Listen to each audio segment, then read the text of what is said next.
አሰላሙ አለይኩም ወራህመቱላሂ ወበረካቱ። ውድና የተከበራችሁ የቻናሌ ቤተሰቦች አባይቦች እንዴት ናችሁ? ከኔ ጋር አልሐምዱሊላህ ሁሉም ሰላም ነው። ዛሬ ደግሞ በአዲስ ቪዲዮ ብቅ ብያላችኋለሁ። ሰላማችሁ ብዝት ይበልኝ። ቪዲዮዬን ላይክ አድርጉልኝ እህቶቼ፣ ላይክ እያረጋችሁ አበረታቱኝ እላለሁ። ዛሬ ደግሞ በ100,000 ብር የሚጀመር የስራ አይነቶች ይዤላችሁ መጥቻለሁ ማለት ነው እና ሸር አድርጉልኝ እህቶቼ። ቪዲዮ እየታየልኝ አይደለም፣ ሸር አድርጉልኝ፣ አበረታቱኝ። እናንተ ታበረታታችሁ ወላሂ ሁሉም ነገር ይሆናል ማለት ነው እህቶቼ።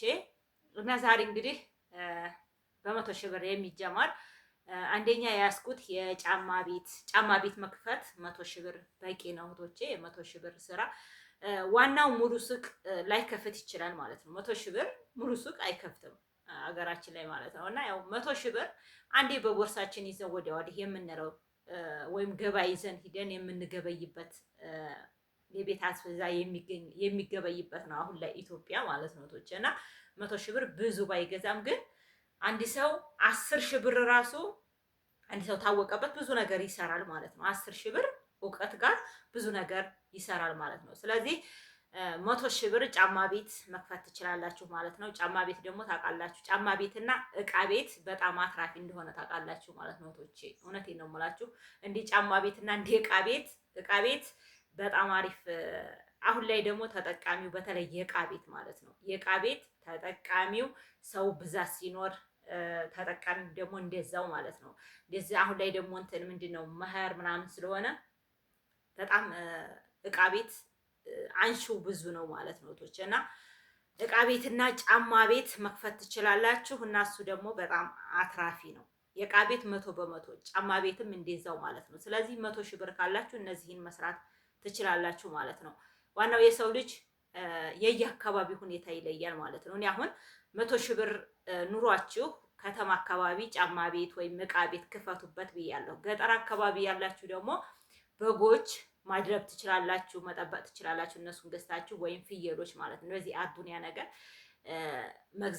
እንስሳ ነገር ማለት ነው ገዝታችሁ ማድረብ ትችላላችሁ ማለት ነው በ100,000 ብር እህቶቼ ማለት ነው። እና እሱንም ማድረግ ይቻላል ማለት ነው። ሌላኛው ደግሞ እንደዚሁ በከተማ አካባቢ ተሆናችሁ የውበትና የግል ንጽህና መጠበቂያ እነሱን ገዝታችሁ እንደ ሳሙና፣ አጃክስ፣ የልብስ ማጠቢያ፣ ኦሞ፣ ላርጎ ብዙ ነገሮች ማለት ነው በ100,000 ብር እነሱን ገዝታችሁ አሁን ላይ በጣም በፊት ማለት ነው ሸቀጦች ኮንቴነር ውስጥ ነበር የምታገኙት ማለት ነው። አሁን ላይ ግን ገበያ ላይ ነው ተዘርግቶ የምታዩት ማለት ነው። ለምን ኮንቴነር አያዋጣም እህቶቼ፣ ኮንቴነር በፍጹም አያዋጣም። እኔ ታውን በፊት ሰርቻለሁኝ። ኮንቴነር ለመከራየት በኮንቴነር ለመስራት አታስቡ ማለት ነው። ኮንቴነር እራሱ ኑሯችሁ ኮንቴነር በራሳችሁ መሬት ላይ ለምሳሌ ከተማ አካባቢ ወይም በቃ ገበያ አካባቢ ነው ቤታችሁ እንበል፣ የራሳችሁ ኮንቴነር አላችሁ እንበል። ስለዚህ እዛ ተሞላችሁ፣ እዛ ኮንቴነር ውስጥ እቃ ተሞላችሁ፣ ግዴታ የማይቀር ነው ይሄ እንትን ማለት ነው ግብር። ስለዚህ ግብር ተስንቁ ምንድን ነው ተትርፉ ስንቁ ነው የሚባለው እሱ ነገር ስለሆነ ምንም ነገር አያተርፍም። ስለዚህ የሚያተርፈው ምንድን ነው ሸቀጥ ራሱ ያላቸው ሰዎች መገበያ ላይ መዘርጋት ማለት ነው። አላፊ አግዳሚው በቀን ብዙ ሰው ገዝቷችሁ ይውላል ማለት ነው እህቶቼ። እና እሱ በጣም አሪፍ ነው። እና እነዚህ ቻርጀሮችን ብዙ ነገሮች ገበያ ላይ የሆነ እቃ ትትዘረጉ በጣም ትናንሾች ናቸው፣ ግን ለሰው ጠቃሚ ነገሮች ናቸው ማለት ነው እህቶቼ። ቻርጀር፣ ፓወር ባንክ አለ፣ ብዙ ነገሮች ማለት ነው። የስልክ ቻርጀሮች፣ ሰማዎች፣ እነዚህ ትንንሾች ሰማዎች፣ ሁሉም ነገር አሁን ላይ ሻምፖ፣ ቅባት፣ ሁሉንም ነገር ገበያ ላይ ዘርግታችሁ መሸጥ ትችላላችሁ። ሱቅ ላይ ሆናችሁ ተምትሉ በእርግጥ እዛም ሆናችሁ እነዚህ ያሉ እንትኖች ገበያ ለገበያ የሚሄዱ ቀረጥ የሚቀርጡ ማለት ነው። እነሱን ቀርጣችሁ 200 300 ብር ነው ማለት ነው። 250 በሳምንት ነው አንዴ ቢቀርጧችሁ ማለት ነው እህቶች። በሳምንት ጁምአ አሁን ሀገራችን ጁምአ ነው የትልቁ ቀን ገበያ ጁምአ ነው። ሌላ ቀን ደግሞ አራዲያ ነው ማለት ነው። እና አራዲያ ቀረጦች አይመጡም፣ ጁምአ ነው የሚመጡት ማለት ነው።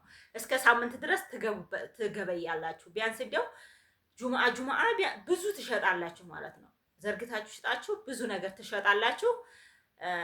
ስለዚህ ገበያ ላይ ቢዘረጋ ሱቅ ተሚሆን ገበያ ላይ ቢዘረጋ በጣም አሪፍ ነው ብዬ እላለሁኝ። እሱ በጣም አሁን ላይ በቃ የሆነ ቀን ሰው ሱቅን ትቶ ወደ ገበያ ነው ማለት ነው። ገበያ ላይ መዘርጋት ሸቀጣ ሸቀጥ በጣም አሪፍ ነው እህቶቼ። ሸቀጡን አንስታችሁ ወደ ቤታችሁ መውሰድ ትችላላችሁ፣ ቤታችሁ ታስቀምጣላችሁ ማለት ነውና ቀራጭ የሚኖረው ጁምአ ብቻ ነው ማለት ነው። አራዲያ ቀን ቀራጭ አይኖርም እህቶቼ። እና ያም ደግሞ ሌላኛው ደግሞ እንደዚሁ ማከፋፈል፣ ዳቦ ለማከፋፈል እንግዲህ የገጠር ሰው ሳይሆን የከተማ አካባቢ ያለ ሰው ነው ማለት ነው እህቶቼ።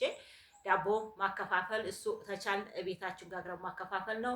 ሌላኛው ደግሞ እንደዚሁ ሱቅ አካባቢ እንደዚህ አካባቢያችሁ ዳቦ ጋግራችሁ በራሳችሁ ራሱ ጋግራችሁ ቤታችሁ እሱ በጣም አትራፊ ነው። በተለይ እንደዚህ ምግብ ነገሮች ውሃ የሚገባባቸው ነገሮች እንደ ቡና፣ ሻይ እነዚህ ነገሮች በጣም አትራፊ ናቸው። ተውሃ ነው የሚገኘው። ገባችሁ? ምግብ ነገሮች ትርፋማ ናቸው። ገባችሁ? ውሃ የሚገባበት ነገር ያተርፋል። ይሄ ባጭሩ ማለት ነው። አንድ ሲኒ ቡና 30 ብር ነው አገራችን ማለት ነው። እዚህ ሰፈራችን 25 ብር ከፍትትሉ ከተማው ላይ ትልቅ አካባቢ እንደዚህ ፒያሳ ምናምን ስትሄዱ በቃ እዛ 30 ብር ነው ማለት ነው አንድ ሲኒ ቡና።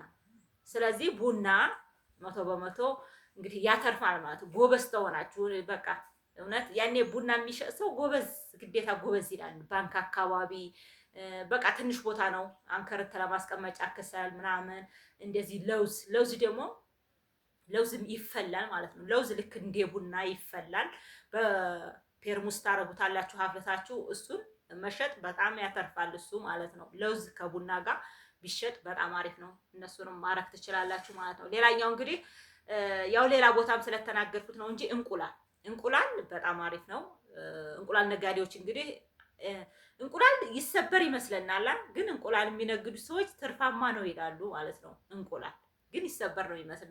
የእንቁላል አንድ ቀን ተሰብሮ አርፋለሁ ምናምን የሚባል ነገር አለና ብዙ ሰው ይፈራዋል የእንቁላል ንግድ ማለት ነው። ግን እንቁላል አይሰበርም። እኔ ለምን እንደሆነ አላውቅም። አይሰብሩም ማለት ነው። አይሰበርም እና እሱን ተሌላ ቦታ አምጥታችሁ ገዳሞች እንደዚህ ያመርታሉ ማለት ነው። ላሊበላ እንደዚህ ትላልቅ እንትን የሚሰሩ ቢዝነሶች የሚሰሩት ከነሱ ጋር ተደዋውላችሁ አምጥታችሁ እንቁላል ማከፋፈል፣ ይሄ አንድ ችርችር ምናምን ሁለት ሳይሆን ማከፋፈል እህቶቼ። እና እሱም ደግሞ እንደዛው ያተርፋል ማለት ነው። ሌላኛው እንግዲህ እንደነገርኳችሁ ቅድም ገጠር አካባቢ ያላችሁ እህቶች በጎችንና ፍየሎችን ገዝታችሁ ማድለብ ትችላላችሁ። መሬት ገዝታችሁ ተኮናትራችሁ እሱን ራሱ